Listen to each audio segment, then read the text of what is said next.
When you give, you receive. Hmm. And that's a beautiful place to put your heart into.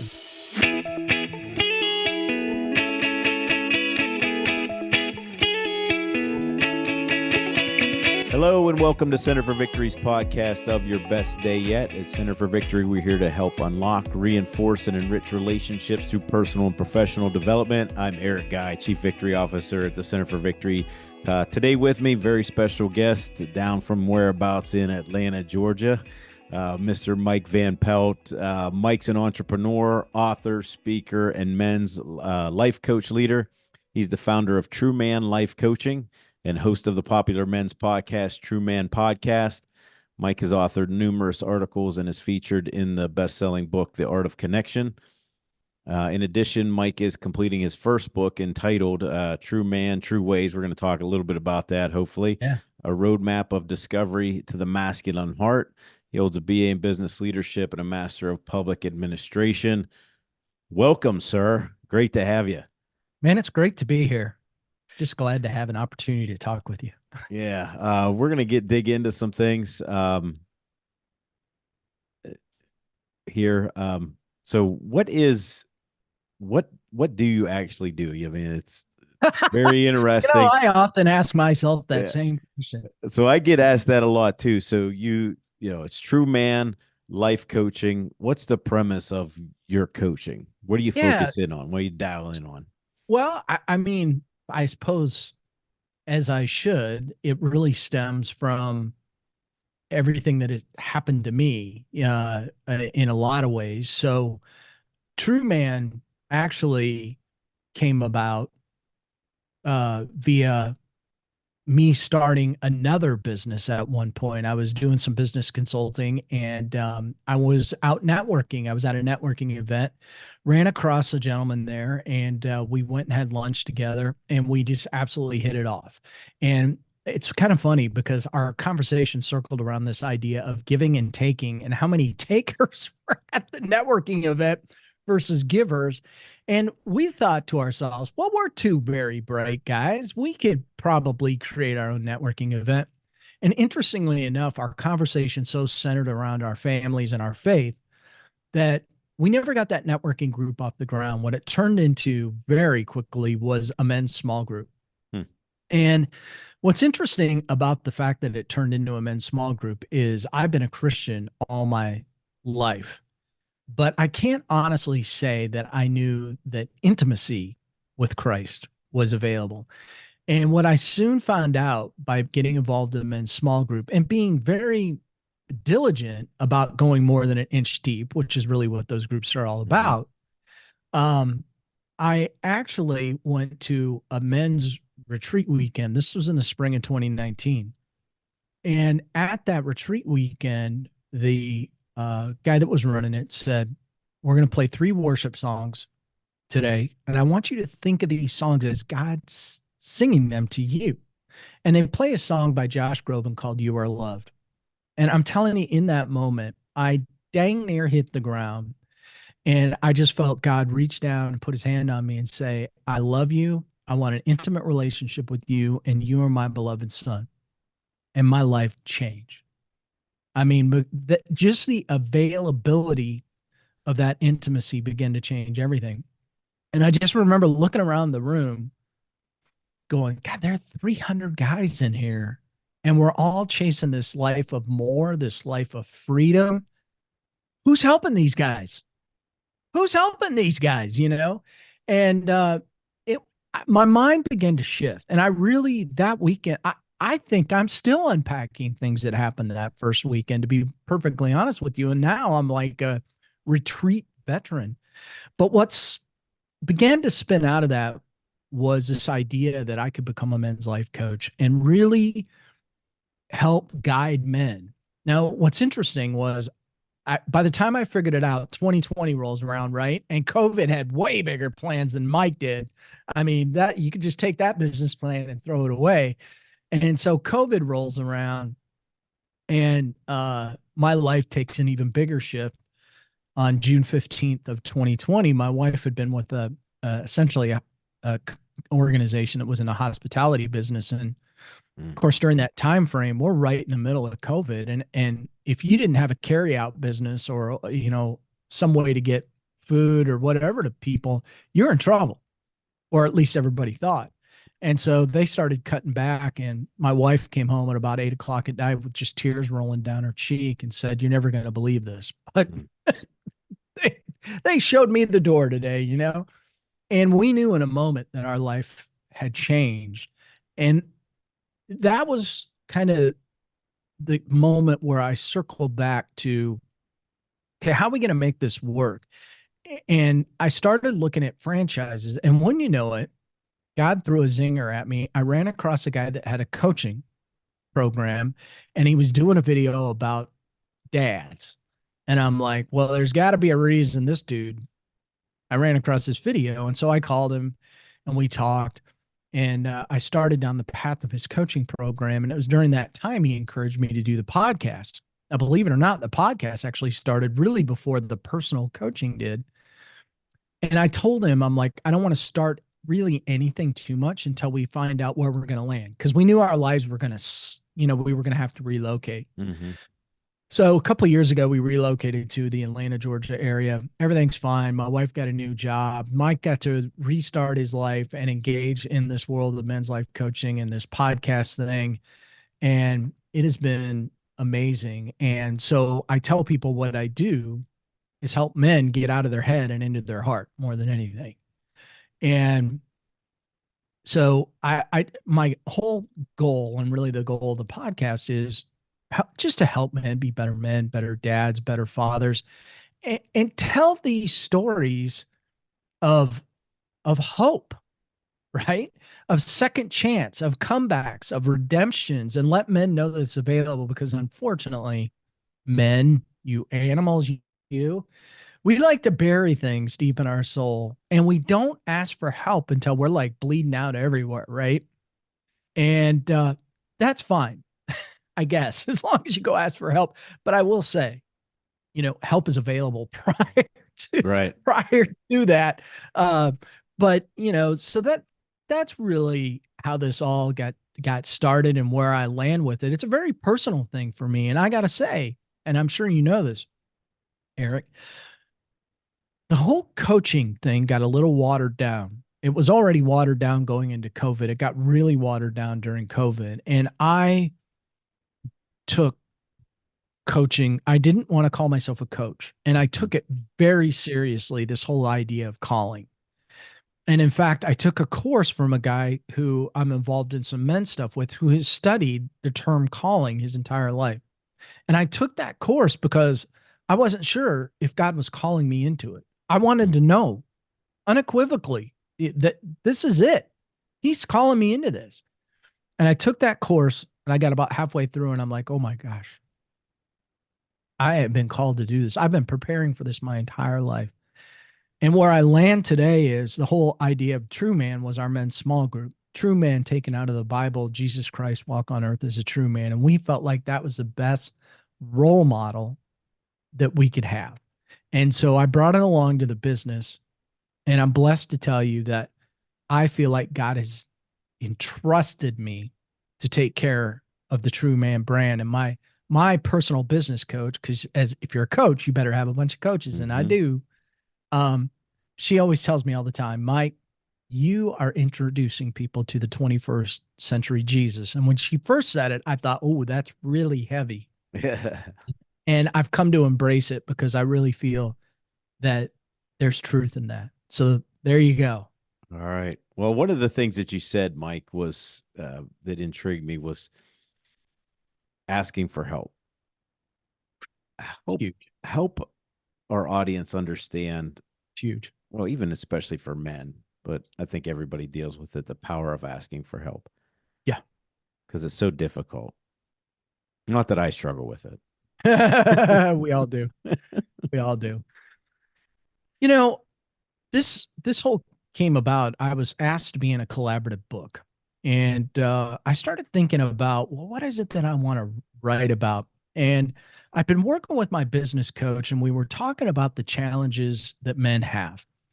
And what's interesting about that is I see a lot of things online and I see a lot of coaches, and it feels like a fear-based approach, like throwing lightning bolts at people, like, if you have this, you need to get help or whatever. And I said, I understand all these challenges that men face, but I said, what I really feel they face is asking for help. And I told her, I'm like, I know this because that's me, and so the way the story transpires, when I was a young kid in grade school in first grade, um, my teacher noticed I was kind of going cross-eyed when I was looking at the board, and I had astigmatism. So they sent me to the eye doctor. And back in 1976, okay, that was unusual. You could get sent to the eye doctor. All right, it Right. just was a Right. little bit It more was. normal now. Yeah.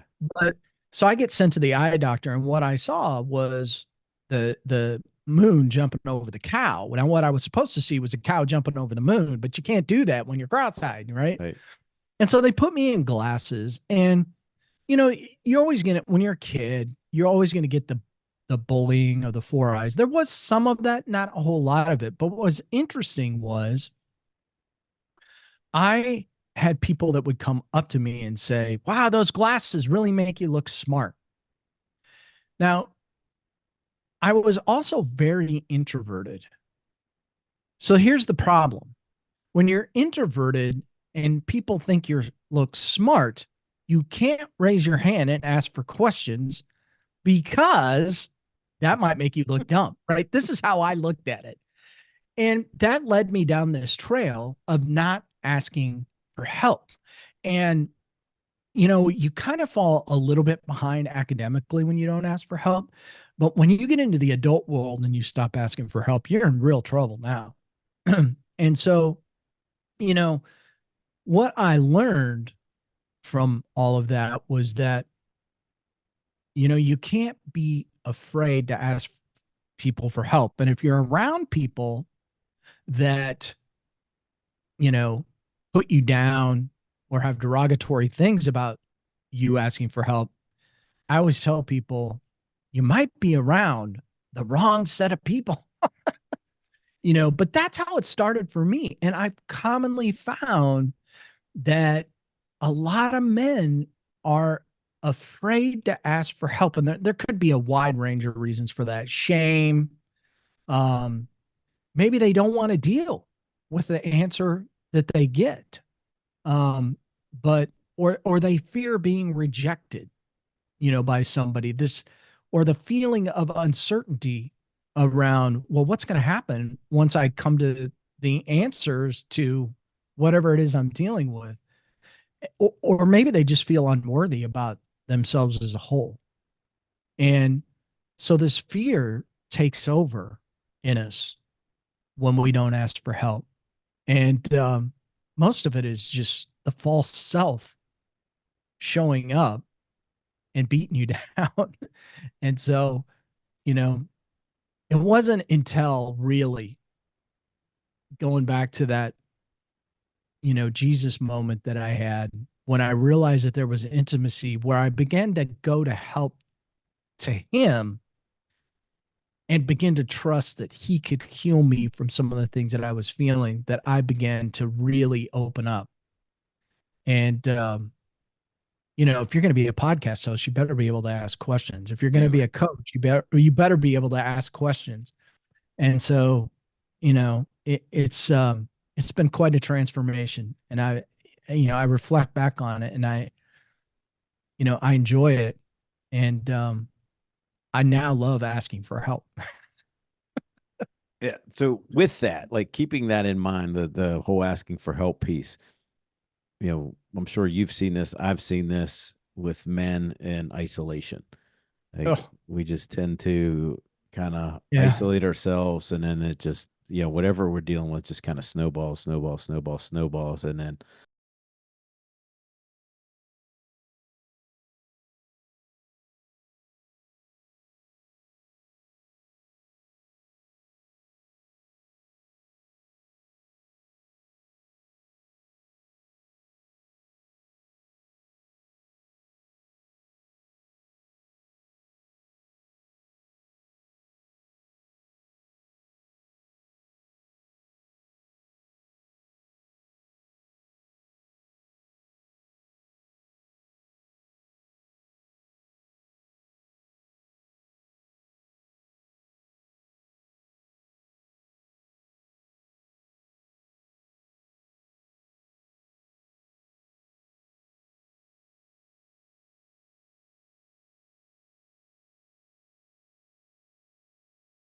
a humongous part of that.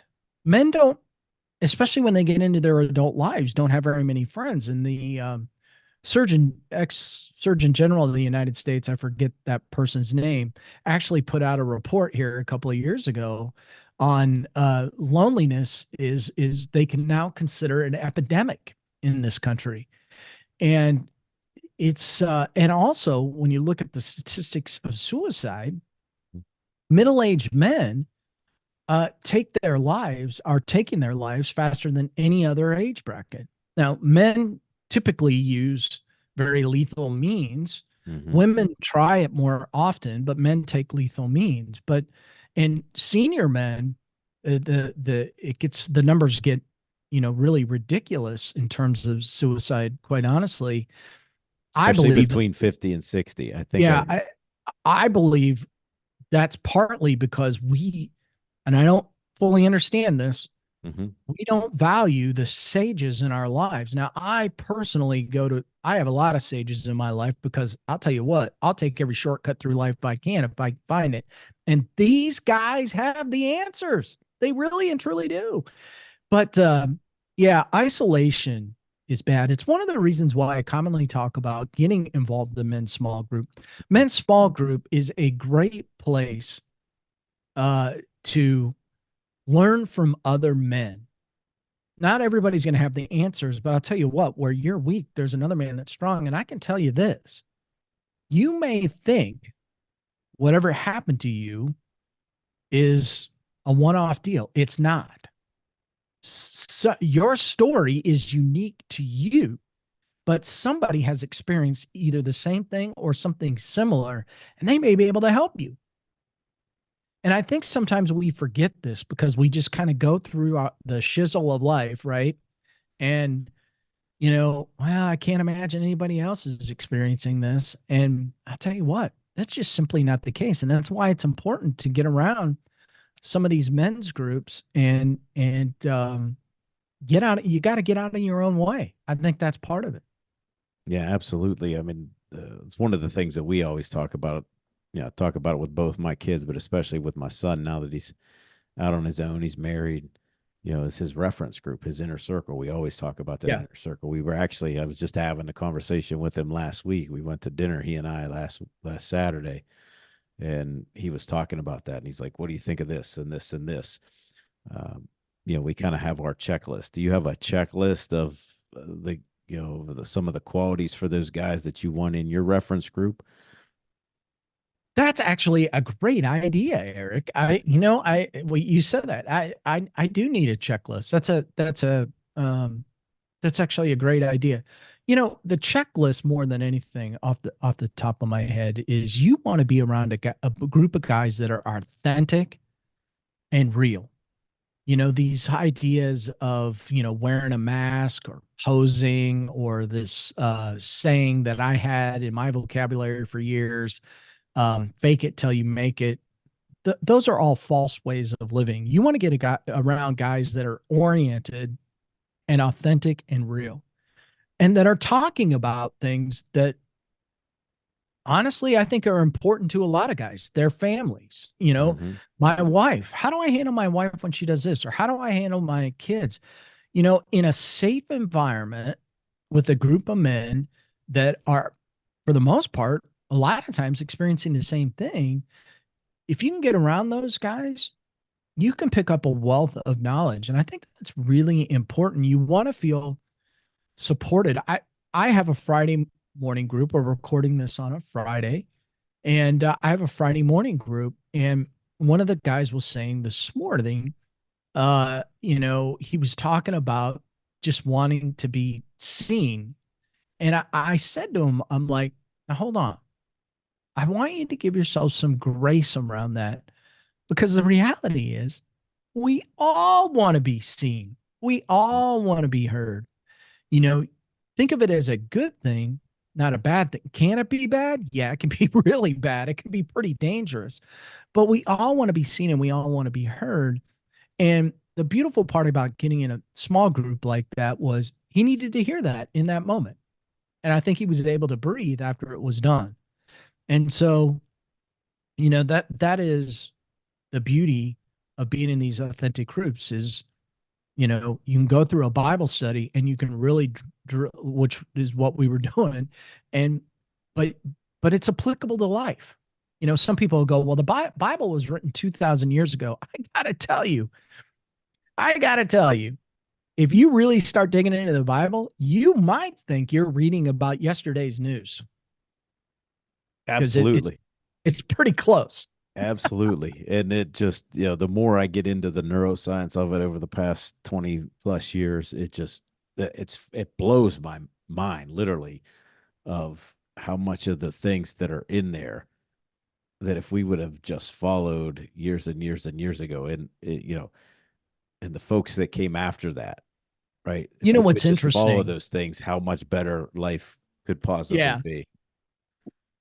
Jesus repeats himself a lot. And some people go, why is he saying that again? Because you didn't hear it the first time. Isn't that interesting? Right? How many of us, well, one of the businesses I'm a part of, we talk about this a lot.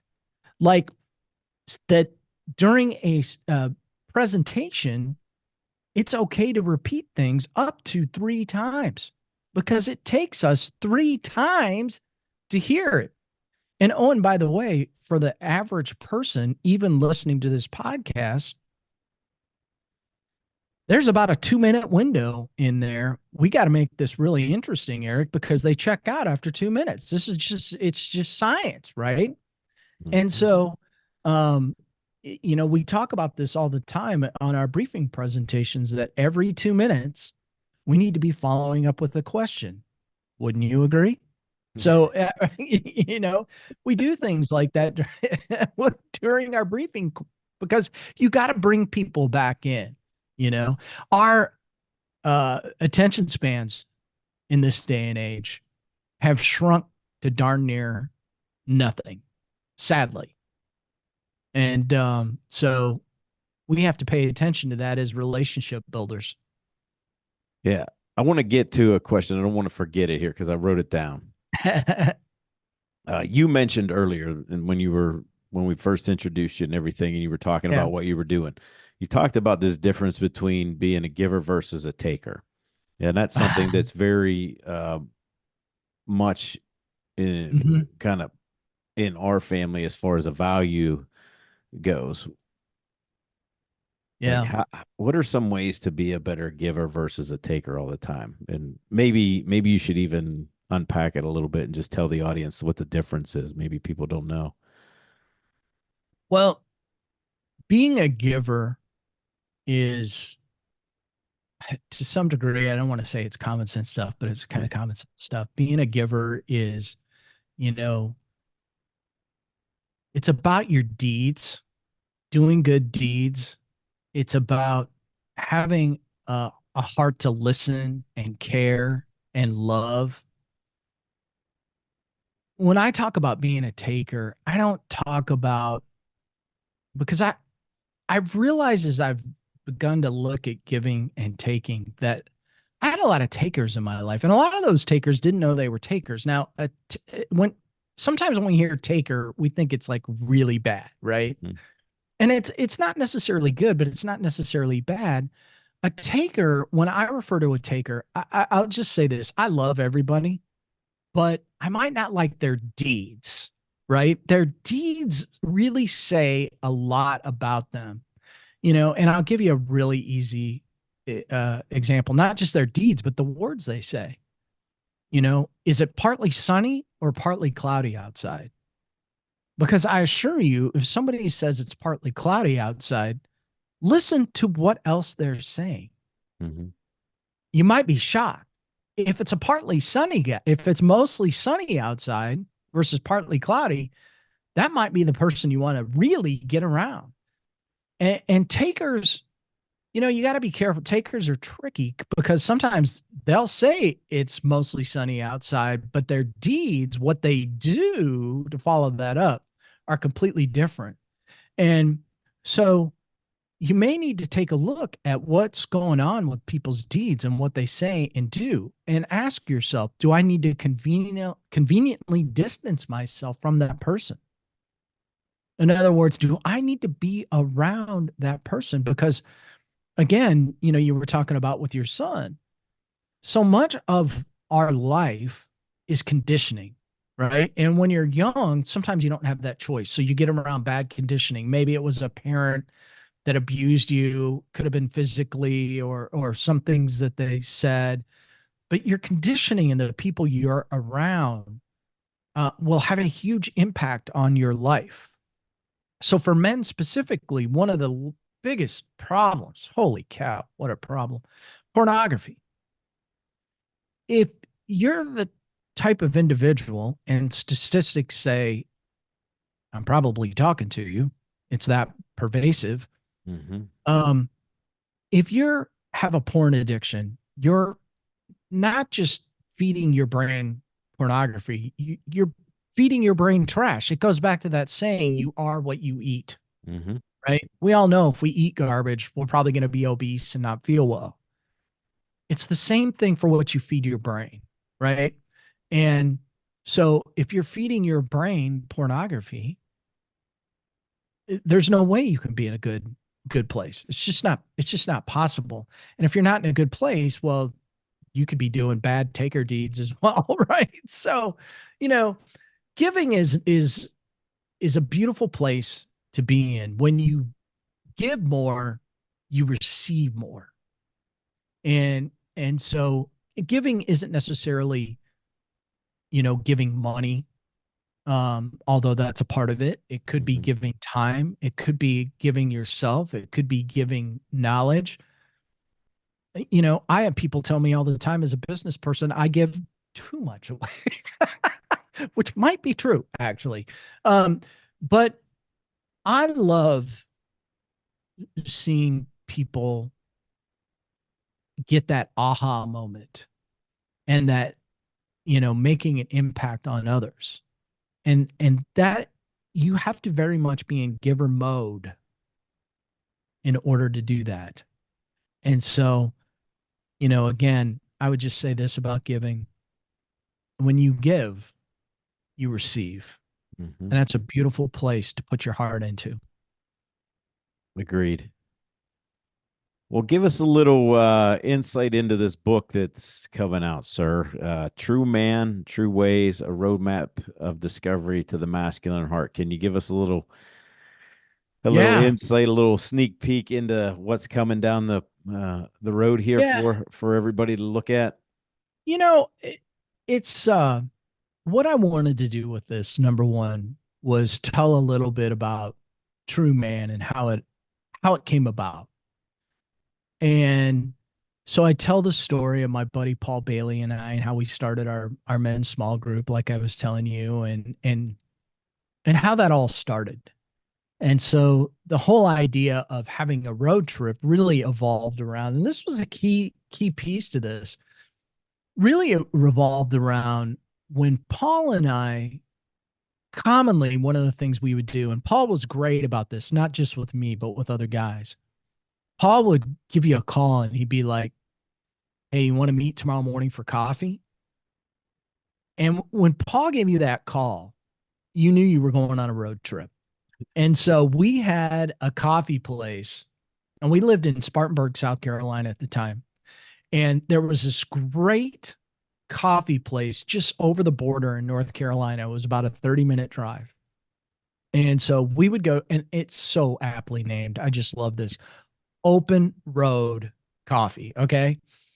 And so why did we go 30 minutes out of our way to go get a cup of coffee? So we could sit in the car and talk together, Yeah. and build a friendship. And so, um, I that's part of the book. So the whole book is around this idea of taking a road trip. And some of it is very basic stuff, but I think it's important because men don't always get this. So the idea of journaling, what does the idea of journaling look like? Why is it important for a man to have a journal? because I think it's a very masculine thing to put your thoughts down on paper and get them there. There's goal setting, taking care of yourself physically and mentally. I talk a lot about chapter 4, talk about the heart and mental health. It was hard to run them together, but I figured out a way to do it.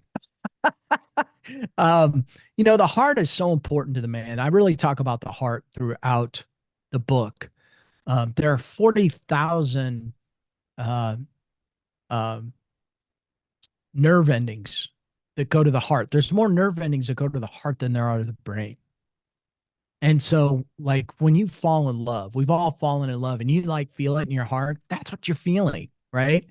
And it's important for a man to be in touch with his heart, because we're fixers, right?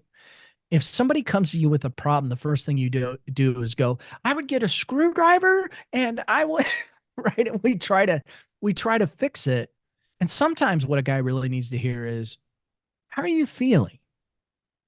Have you thought about this, or, whatever the case may be, and really ask those questions again. But, so the book is really some basic material that I wanted to get in front of guys, not from just a self-help perspective, but I draw in the faith aspect of it too, so that people can take a look back into the Bible and go, well, the Bible says this, and this is why, it's important. So, I mean, it's amazing what the Bible talks about. I mean, even learning, the Bible doesn't talk about journaling, for example, but there's a lot of writing and getting things down on paper and things like that. And so I try to, this book is a very simple kind of roadmap for a guy to get his life back on track. And that's really ultimately my goal. I read a lot of men's books. Some of them can get kind of technical. Now, I'm not a therapist. I'm not a minister. I'm just a regular guy learning like regular guys. And so I've been trying to keep it a regular guy book. And it's been kind of fun to implement the whole roadmap aspect of it. Wonderful. Folks can find you, Mike, at truemanlifecoaching.com. Is that correct? That's right. Yeah. All right. And your email's Mike at truemanlifecoaching.com. Correct? Yep. All right. I'm happy to talk to anybody. Just drop me an email. All right. Last question, sir. To our listeners and watchers, our podcast is called Your Best Day Yet. What would you tell people, especially men, especially young men, on what they need to do to have their best day? I'll tell you how I start most of my days out. I have a set routine, and most days I start with a workout, because if I don't get it in, it doesn't happen. But immediately after that workout, I go right into my meditation and prayer session. And that could be 5 minutes to 30 minutes. And why is that important? Because I need to get centered right away, every day, because the devil's coming at you, right? You're going to get attacked all day long. And it starts over every day, every day. And so even if you don't do it first thing, I would encourage men to find times to pause throughout the day and just center themselves. And if you feel anger seeping in, common theme for men, right? Give yourself a 5-second pause. And I'm being lenient here. Take yourself a 5-second pause, because most of us don't take that 5 seconds. That 5 seconds could be the difference between you talking to an attorney and not, quite honestly. And if I may be so blunt, yeah. But I think the most important thing, and the reason I say this, Eric, is that's how I've gotten my life back on track. Mm-hmm. And I think if you get centered and right with God, your life will be fuller than you would have ever imagined. Very good. Thanks for those wise words there, Mike. Appreciate you coming on. I'd love to have you back in the future if you'd love to come back on, especially Absolutely. once we get that book out into the hands of people who'd like to dissect that a little bit more. But appreciate you on the show. That's all for today, folks. Thanks for watching and listening. Make sure you give us that like, subscribe, all that kind of good stuff.